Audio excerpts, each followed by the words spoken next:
What happens when you get behind for a couple weeks or a couple months and you don't treat your lawn here in sunny Northeast Florida near the beaches?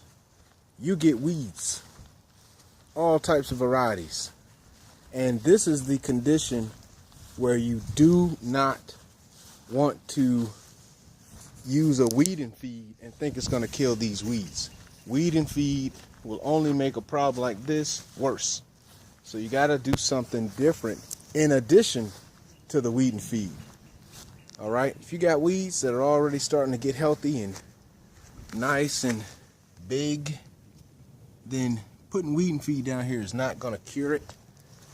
You still want to go ahead and use weed and feed to fertilize your lawn, but you're going to have to use another product to knock these weeds out. And let me share with you what I recommend for homeowners and what I use and what I'm about to use right now on my home lawn. Now, these are the main products that I use. If you want to stop the weeds, you have to use the Weed Stop for Lawns. This is a newer product.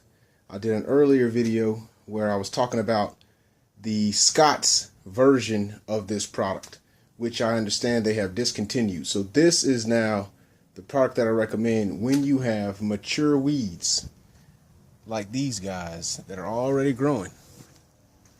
So if you got weeds that are already in place, dollar weeds, big thick weeds that are already starting to take hold, then you can't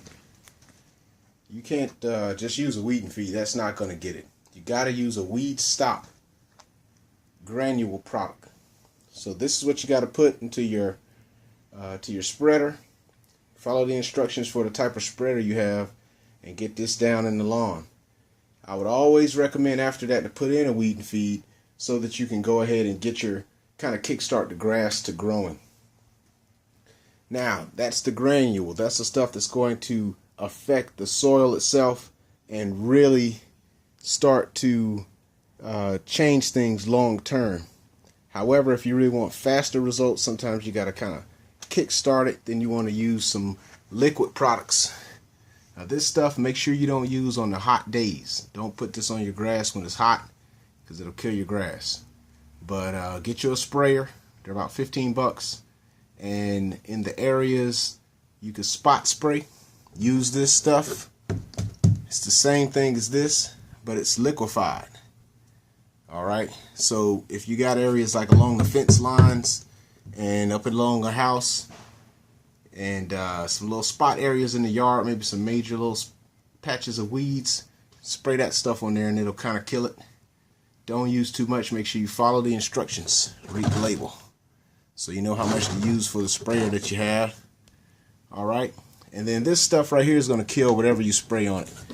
You want to use this in those areas where you don't want anything growing.